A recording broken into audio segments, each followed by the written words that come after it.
Did you know that the King James Bible is a modern English version?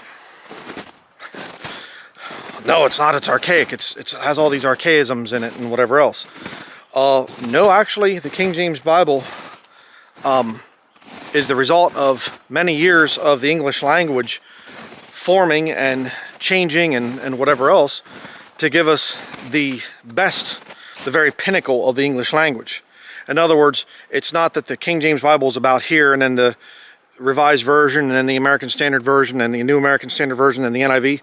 No, actually, the English language peaked in between the time of the King James Bible being finished in 1611 and into the 1700s when the spelling and everything was being formalized and whatever else. So your modern King James Bible has the Roman font that we're used to, not the Gothic font of the 1611, and it's got a lot of the different spellings of certain words are now, they're set. And so if you look at an old Wycliffe Bible from the 1300s or Tyndale from the 1500s, you'll see that they're not quite identical to the King James Bible. Now they're very similar and coming up through, the Bishop's Bible and the Geneva Bible and some of the different ones leading to the King James Bible. But the English language itself was growing, see, in that time period. And it got to the point where now the English language has been formalized, it's done, it's finished, and you get the very best English translation being the Authorized Version, the King James Bible. And since then, English has been going downhill. And people are saying, well, we have to have these new versions because nobody can understand the King James Bible. Well, that's not a logical statement because there are literally millions of people that understand it and rely on it for their life. I'm one of them. So to say people can't understand the King James Bible English anymore, that's a lie. Again, it's not a logical statement.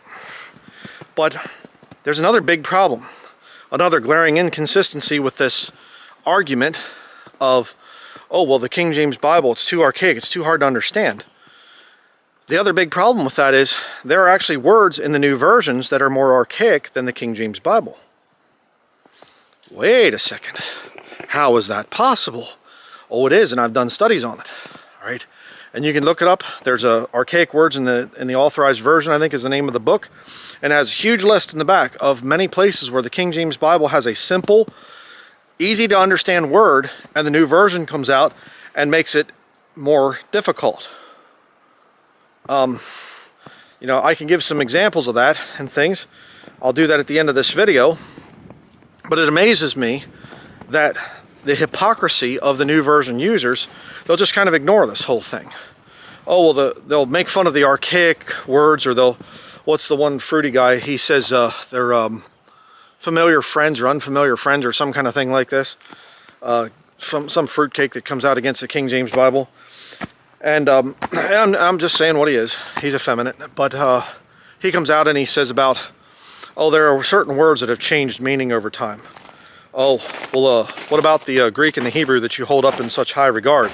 Has that changed meaning?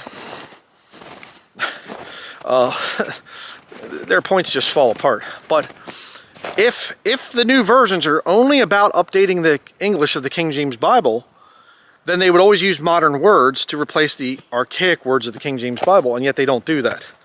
There are many times when they will use a more archaic word in their new version than the King James Bible. They make it harder to understand. Well, then maybe the reality of the situation is they're not actually updating the King James Bible. They're trying to replace it. You see, that's the real issue here. And why would we want to say, okay, the English Bible or the English language reached its peak in the 1700s. That's when the best level of English was out there. And now we have all the slang terms and people are losing their vocabulary. Children don't even learn how to write in cursive anymore in school. And our language is coming down. You look at the vocabulary of the average American today, or anybody in an English-speaking country, the vocabulary is far less words that they use than people in the past. Now, hey, what do you think of my property here? Cool. I guess they still say cool. Maybe, I don't know what they say now. But, back when I was a boy, back in the 1980s, was born in 1975, so I'm archaic, I guess.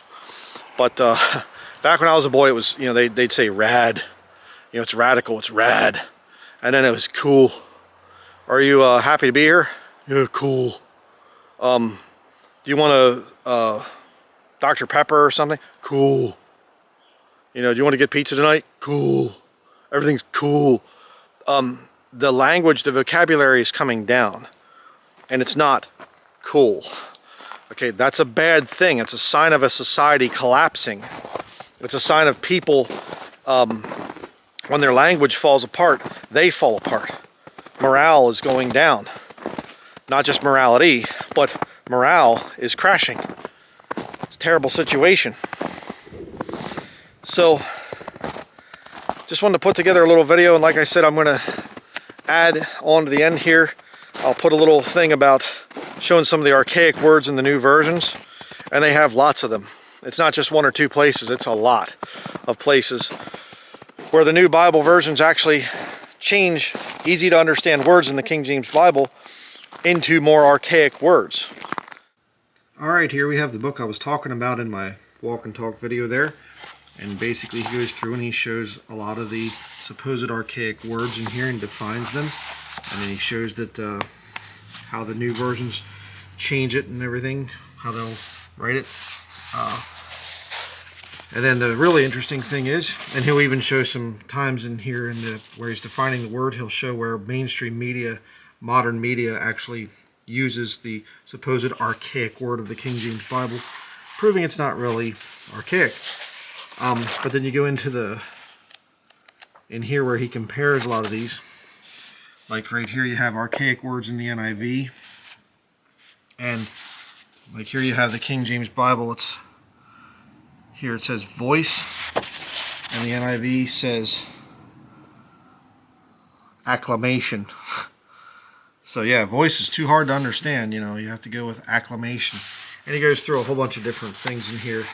And showing a lot of the other new versions and things, like this is the new King James version. King James Bible says torn. They changed it to convulsed. Riot, King James Bible, we see plenty of that today. Dissipation in the new King James Bible. New King James has the word gecko. King James Bible has ferret. I don't think geckos and ferrets are the same thing. So, highly recommended book right here. Archaic Words and the Authorized Version. Advanced Publications. You can find this book different places. Just do a little search for it. But this whole book here, this completely destroys the whole argument that the Authorized Version has horrible archaic words that you can't understand. That's a lie. And a lot of these guys, they don't want to talk about that. They just want you to think, oh, the new versions, if you can't understand the King James Bible, then you should get a new version. And we have new manuscript evidence that's come out since then, and now we have a better understanding of what the original Greek probably would have said. No, you don't. No, you don't. In fact, most of the manuscripts that they find line up with the received text that underlies the King James Bible. They don't tell you that either. And, well, we found Codex Sinaiticus. No, actually, it was written in the 19th century by Constantine Simonides. Fact. It's a fact. They don't want to admit it because there's a lot of money involved, you know what I mean? And all the seminaries and all the different Bibles that have been printed and made millions and millions of dollars. See, if they have to actually come out and admit that Sinaiticus was a fraud, it was a forgery, then that would cost them lots of money. People would be throwing their new versions out and all kinds of stuff, and well, we can't have that, But all the evidence points to it, that it was a 19th century forgery. I mean, just even the story. Oh, Constantine Simonides, he went to St. Catherine's Monastery there on the Sinai Peninsula, and he goes in and the monks were using pages of the Sinaiticus manuscript to start their fire. And I repeated, that's what I was taught years ago. And so I repeated that for a long time. But then you get to thinking, wait a second. Sinaiticus was written on vellum. Sheep skin, leather, Now I have a wood stove here at my property. And I've lit thousands of fires over the years for my wood stove. It's our only source of heat. It's what I prefer. And growing up, we had a wood stove. That was our only source of heat. I love wood stoves. So I lit thousands of fires. And you know something? I never used a piece of leather to light a fire. Didn't matter how desperate we were. We'd find some kind of paper or tissue or some kind of thing, light the fire with that. You don't use leather to start fires. And yet this lie has been told so many times that people believe it. Oh, yeah, Constantine von Tischendorf, the guy that found Sinaiticus, he comes back and he says, oh yeah, I found this manuscript. There's a whole bunch of stuff missing. It's because the monks were lighting fires with it. It's not possible. If you don't believe that, you say, well, I don't know if I can believe you. Okay, get a piece of vellum, a piece of sheep leather, and go out and try to light a fire with it. Okay? And the pages of Sinaiticus, many of them were white too. So it's not, oh, it was really old, dried up leather and that's why you could light a fire with it or something. No, they were white. Okay? Some of them became tan for some reason, but that's another part of the story. So don't fall for this thing that the King James Bible's archaic, it's too hard to understand, and whatever else. That's a bunch of nonsense. So that's going to be it. Thank you very much for watching.